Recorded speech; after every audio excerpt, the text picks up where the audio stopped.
Sinubukan na ipuslit ng siyam na banyaga at 2 Pinoy mula Cebu papuntang Maynila, sakay ng private jet, ilang araw bago ang halalan. Hindi ito ordinaryong kaso, may kidnapping, ransom, bribery, at posibleng election fraud na sangkot. Ano nga ba ang tunay na motibo sa likod nito? At sino ang mga makapangyarihang nasa likod ng operasyong ito? Alamin natin ang buong istorya, 440 milyon. Iyan ang hawak ng siyam na banyaga at 2 Pilipino sa Cebu Mactan International Airport. Sa siyam na banyaga, 6 sa kanila ay mga mainland Chinese, may isa ring Malaysian, isang Indonesian, at isang Kazakhstan. Ang tanong, bakit may hawak silang 440 milyon na cash? At saan sila pupunta? Lumalabas na papunta sila sa Manila sakay ng isang private plane kasama ang lahat ng perang ito at sinubukan nilang ipuslit sa customs. Nang dumating sila sa international airport at dumaan sa X-ray machine, nakita ang mga bag nila at doon natuklasan ang pera. Sinubukan pa nilang magbigay ng bribe sa mga pulis, pero hindi tinanggap ito. Nang binuksan nila ang mga bag, nakita nila ang malaking halaga ng pera bandang 10:30 ng gabi. Ang mas nakakabahala ay ginawa nila ito bago ang halalan. Kaya naman, marami ang nagtataka at nag-iisip ng mga posibleng dahilan ng kanilang ginagawa. 3 sa 6 na Chinese nationals na kasali dito ay may mga warrant of arrest at kasalukuyang kinakaharap na mga kaso ng pandaraya at iba pang kriminal na aktibidad. Ayon sa kanila, galing daw ang perang dala nila sa mga panalo nila sa kasino. Nagpakita sila ng sertipikasyon mula sa 2 casino junket operator, ang Nine Dynasty at Lucky Horse, na tumulong daw sa kanila.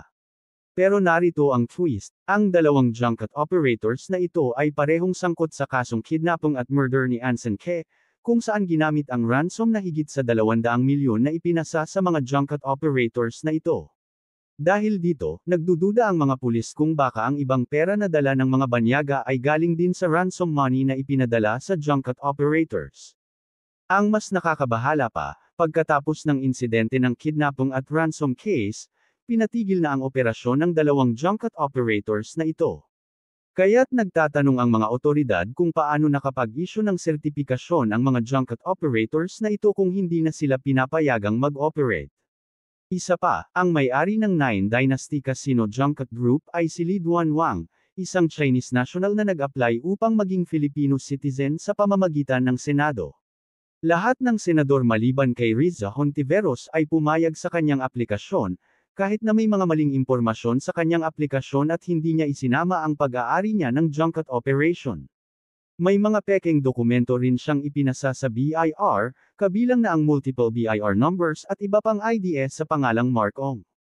Mabuti na lang at binago ito ni President Marcos, kaya hindi siya naging Filipino citizen. Ngayon, nakikita natin na ang junket operation ni Li Duanwang, ang Nine Dynasty, ay may kinalaman sa kidnapping at murder case ni Anson Ke. Sa ngayon, marami tayong tanong, bakit nila kailangang mag-transport ng 440 milyon mula Cebu papuntang Manila bago ang halalan? Ano ang dahilan at bakit pa sa Philippine pesos? Marami ring mas mabilis at hindi halatang paraan para maglipat ng pera. Bakit cash pa? At anong kinalaman ng mga ito sa election fraud? Kailangan ding alamin ng mga otoridad kung sino ang may-ari ng private jet na ginamit at sino-sino ang mga foreign nationals na kasali sa operasyon. Ano ang papel ng 2 Pilipino dito? Pwedeng magsampa ng kaso laban sa kanila dahil sa violations ng batas na nagre-regulate ng movement ng pera tuwing election period, RA 11104, bribery, money laundering, at iba pang immigration violations. Kung ganito ang sitwasyon, malaki ang posibilidad na makulong sila ng matagal. Ngunit ang pinakamahalaga ay malaman kung sino ang mga mastermind sa likod ng operasyong ito, ano ang kanilang layunin, at kung may kinalaman ba ang Chinese Embassy o mga politiko sa mga nangyari. Salamat na lamang sa Aviation Security Group dahil hindi nila tinanggap ang bribe at nahuli ang mga banyaga. Ano kaya ang tunay na dahilan ng kanilang pagpapalipat ng 440 milyon?